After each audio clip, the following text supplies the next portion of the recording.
ഇന്ന് നമുക്ക് റാഗി വെച്ചിട്ട് അടിപൊളി ഒരു പലഹാരം ഉണ്ടാക്കിയെടുക്കാം കേട്ടോ. അപ്പോൾ റാഗി കുട്ടികൾക്ക് കുറുക്കൊക്കെ ആക്കി കൊടുക്കുന്ന സമയത്ത് ചില മക്കൾ കഴിക്കില്ലല്ലേ. റാഗി എന്ന് പറയുന്നത് ഞാൻ മുത്താറിനെ കൊണ്ടാണ് കേട്ടോ. അപ്പോൾ മുട്ടയും അതുപോലെ തന്നെ റാഗി ഉണ്ടെങ്കിൽ എളുപ്പത്തിൽ തന്നെ നമുക്ക് ചെയ്തെടുക്കാൻ പറ്റുന്ന ഒരു റെസിപ്പിയും കൂടിയാണ് ഇട്ടത്. അപ്പോൾ ഇതുപോലെ ചെയ്ത് കൊടുക്കുകയെന്ന് വെച്ചാൽ കുട്ടികൾക്ക് എന്തായാലും ഇഷ്ടപ്പെടും. എന്തായാലും നിങ്ങൾ ചെയ്ത് കൊടുക്കുക കേട്ടോ. ഈ ഒരു റെസിപ്പിക്ക് തുള്ളി പോലും എണ്ണേൻ്റെ ആവശ്യമില്ല. വൈകുന്നേരം കുട്ടികൾക്ക് സ്കൂൾ വിട്ട് വരുന്ന സമയത്ത് എളുപ്പത്തിൽ തന്നെ നമുക്ക് ചെയ്തെടുക്കാനും കൂടി പറ്റൂട്ടത്. അപ്പോൾ ഇതെങ്ങനെയാണ് ചെയ്യുന്നതെന്ന് കാണാം കേട്ടോ. അതിൻ്റെ മുമ്പായിട്ട് എൻ്റെ വീഡിയോ കാണുന്ന കൂട്ടുകാർ മറന്നു പോകാണ്ടൊരു ലൈക്ക് അടിച്ചേക്കണേ. അതുപോലെ തന്നെ നമ്മളെ സൈഡിലുള്ള സബ്സ്ക്രൈബ് ബട്ടൺ ഒന്ന് പ്രസ് ചെയ്യണേ. അതുപോലെ തന്നെ അതിൻ്റെ താഴെ ഓൾ എന്നുള്ള ഓപ്ഷൻ വരും, അതൊന്ന് ക്ലിക്ക് ചെയ്താൽ ഞാൻ ഏത് വീഡിയോ ഇട്ടാലും നിങ്ങൾക്ക് കാണാൻ പറ്റും കേട്ടോ. ഇതിലധികം അപ്ലോഡ് ചെയ്യൽ എളുപ്പത്തിൽ തന്നെ നമുക്ക് ചെയ്തെടുക്കാൻ പറ്റുന്ന ചായക്കടീൻ്റെ റെസിപ്പിയാണ് കേട്ടോ, വെറൈറ്റി ആയിട്ടുള്ള. അപ്പോൾ നമ്മളെ വീട്ടിലുള്ള സാധനങ്ങൾ വെച്ചിട്ട് തന്നെയാണ് ഈ ഒരു റെസിപ്പിയൊക്കെ ഞാൻ ചെയ്തെടുക്കുന്നത് കേട്ടോ. ഞാനിവിടെ ഒരു ഗ്ലാസ് മുത്താറി എടുത്തിട്ടുണ്ട്. മുത്താറി എന്ന് പറയുന്ന റാഗിയാണ്. ഈ ഒരു ഗ്ലാസ്സിനാണ് ഞാൻ അളന്നെടുത്തത് കേട്ടോ. ആദ്യം തന്നെ നമുക്കിത് നല്ലോണം ഒന്ന് കഴുകി വൃത്തിയാക്കി എടുക്കുക. അതിൽ പൊടിയും കാര്യങ്ങളൊക്കെ ഉണ്ടാവും കേട്ടോ. അപ്പോൾ നല്ലോണം 2-3 പ്രാവശ്യം ആക്കിയിട്ട് കഴുകി നല്ലോണം എടുക്കുക. എന്നിട്ടിത് നമുക്കൊന്ന് അരച്ചെടുക്കണം. പിന്നെ ഞാൻ എടുത്തത് ഇവിടെ 3 മുട്ട എടുത്തി കേട്ടോ. ഞാനിപ്പം 3 മുട്ടാണ് കാണിക്കുന്നത്, പക്ഷേ ഞാൻ 4 മുട്ട എടുത്തിനിലേക്ക്. ഇപ്പോൾ ഈ ഒരു മുട്ട നമുക്ക് മാറ്റി വെക്കാം. ഈ ഒരു മുട്ട വേണം കേട്ടോ. ഈ മുട്ടയും അതുപോലെ തന്നെ റാഗിപ്പൊടിയും മാത്രമാണ് നമ്മൾ ഇതിലേക്ക് ഉപയോഗിക്കുന്നുള്ളൂ. അതുപോലെ തന്നെ പഞ്ചസാര കേട്ടോ. നല്ലോണം കഴുകിയെടുത്ത റാഗി ഞാൻ ഈ ഒരു ജാറിലേക്ക് ഇട്ട് കൊടുക്കുന്നുണ്ട്. അപ്പോൾ ഞാൻ ഇതിലേക്ക് അധികം വെള്ളം ഒഴിക്കുന്നില്ല കേട്ടോ ഫസ്റ്റ് അടിക്കുന്നതിൽ. അപ്പോൾ ഇത് മുഴുവനായിട്ട് ഇതിലേക്ക് ഇട്ട് കൊടുക്കുക. എന്നിട്ട് കുറച്ച് വെള്ളം ഒഴിച്ചിട്ട് ഇതൊന്ന് അടിച്ചെടുക്കുക കേട്ടോ. അല്ലാണ്ട് വെള്ളം കൂടി പോകാൻ പാടില്ല.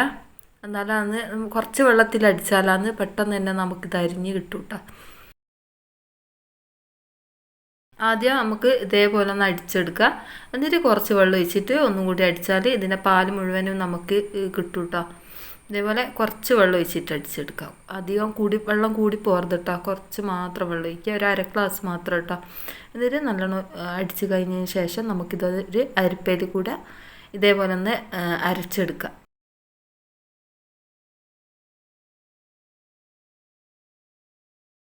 നമ്മളെ മുത്താറി ഞാനിവിടെ അരച്ചെടുത്തിട്ടുണ്ട്. കുറച്ച് വെള്ളത്തിലാണ് കേട്ടോ ഇതിപ്പോൾ ഞാൻ അരച്ചെടുത്തത്. ഇനിയിപ്പോൾ ഇത് ഒരു സൈഡിലേക്ക് ഞാൻ മാറ്റി വെക്കുന്നുണ്ട്. ഇനിയിപ്പോൾ നമുക്ക് ഒരു ജാറെടുത്ത് വെച്ചിട്ട് അതിലേക്ക് മുട്ട പൊട്ടിച്ചൊഴിച്ച് കൊടുക്കാം. ഞാനിപ്പോൾ 4 മുട്ടയാണ് ഇവിടെ എടുക്കുന്നത് കേട്ടോ.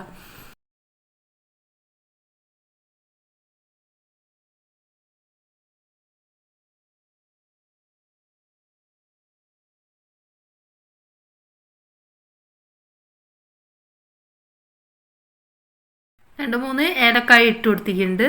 പിന്നെ പാകത്തിനുള്ള പഞ്ചസാര ഇട്ട് കൊടുത്തിട്ടുണ്ട് കേട്ടോ. നിങ്ങൾക്ക് മധുരം എത്രയാണോ വേണ്ടിയെന്ന് വെച്ചാൽ അത്രയും ഇട്ട് കൊടുക്കുക. ഞാനിപ്പോൾ ഇവിടെ 3 ചെറിയ 1/4 കപ്പ് ഇട്ട് കൊടുത്തിട്ടോ. ഇനി നമുക്ക് ഇതിലേക്ക് നേരത്തെ അരച്ച് വെച്ച മുത്താറിയില്ലേ അത് ഇതിലേക്ക് ഒഴിച്ച് കൊടുക്കുക. മുഴുവനായിട്ട് ഞാനിപ്പോൾ ഒഴിക്കുന്നില്ല, കുറച്ചാണ് കേട്ടോ ഒഴിക്കുന്നത്. കുറച്ച് മാത്രം ഒഴിച്ചിട്ട് അതൊന്ന് നല്ലോണം പഞ്ചസാര അരിയുന്നത് വരെ ഒന്ന് അടിച്ചെടുക്കുക. പിന്നെ ഒരു നുള്ളു ഉപ്പും കൂടി നമ്മൾ ഇതിലേക്ക് ഇട്ട് കൊടുക്കണേ.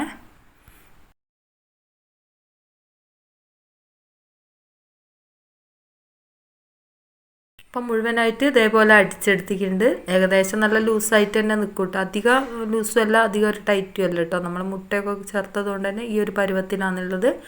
ഇനിയിപ്പം നമ്മൾ ഇതിലേക്ക് ഈ ഒരു മുട്ടൻ്റെ കൂട്ട് നമുക്ക് മറ്റേ മിക്സിയിലെ ഒരു പാത്രത്തിൽ ബാക്കി വെച്ചിക്കല്ലോ, ഈ ഒരു മിക്സിയിലേക്ക് ഒഴിച്ചു കൊടുക്കുകയാണ് ചെയ്യുന്നത്.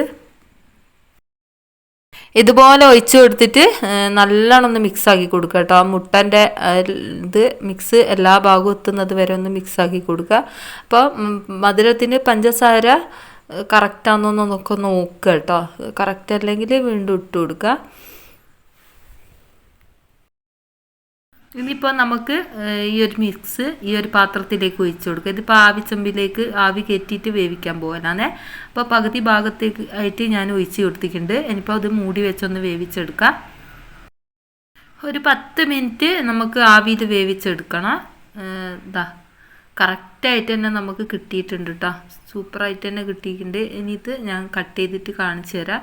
ഇതൊന്ന് ചൂടാറിയതിന് ശേഷം മാത്രമാണ് കേട്ടോ കട്ട് ചെയ്തെടുക്കാൻ പാടുള്ളൂ, അല്ലാണ്ട് കലങ്ങിയ പോലെ ആയിപ്പോൾ. അപ്പോൾ അത് നല്ലോണം ചൂടാറി കഴിഞ്ഞാൽ മുറിച്ചെടുക്കാനുള്ള പരുവത്തിന് നമുക്കായി കിട്ടും കേട്ടോ. ഇതാ കണ്ടില്ലേ, നല്ല അടിപൊളിയായിട്ട് തന്നെ കിട്ടിയിരിക്കുന്നേ. അപ്പോൾ ഇതിന് നമുക്ക് എണ്ണൻ്റെ ആവശ്യമൊന്നുമില്ല, അടിപൊളിയായിട്ടുള്ളൊരു റെസിപ്പിയും കൂടിയാണ്. ഹെൽത്തിയാണെന്നൊന്നും ഞാൻ പറയില്ല, കാരണം പഞ്ചസാര ചേർത്തത് കൊണ്ട് തന്നെ. പഞ്ചസാര ഇല്ലെങ്കിൽ നിങ്ങൾ ശർക്കര ഇട്ടിട്ടാണ് ചെയ്യുന്നതെന്ന് വെച്ചാൽ സൂപ്പറായിരിക്കും. അപ്പോൾ ശർക്കര ഇട്ടിട്ട് ചെയ്യുകയെന്ന് വെച്ചാൽ നമുക്ക് ഷുഗറുള്ളവർക്കൊക്കെ കഴിക്കാം കേട്ടോ. അപ്പോൾ അടിപൊളിയായിട്ട് തന്നെ നമ്മളെ ഈ ഒരു റെസിപ്പി കിട്ടിയിട്ടുണ്ട്. അപ്പോൾ ഇങ്ങനെ ചെയ്യാത്തവരുണ്ടെന്ന് ചെയ്ത് നോക്കുക. നമ്മളെ മുട്ട സുർക്കയൊക്കെ ഇല്ലേ, അതിൻ്റെ ഒരു കറക്റ്റ് ടേസ്റ്റാണ് വരുന്നത്. അപ്പോൾ ഇങ്ങനെ ചെയ്യാത്തവരുണ്ട് ചെയ്ത് നോക്കുക. എന്നിട്ട് നമ്മൾ അഭിപ്രായങ്ങളൊന്ന് എഴുതി അറിയിക്കട്ടോ. അപ്പോൾ ഇത്രയേ ഉള്ളൂ ഇന്നത്തെ വീഡിയോ. ഇഷ്ടമായിട്ടുണ്ടെങ്കിൽ ലൈക്ക് ചെയ്യാൻ മറന്നു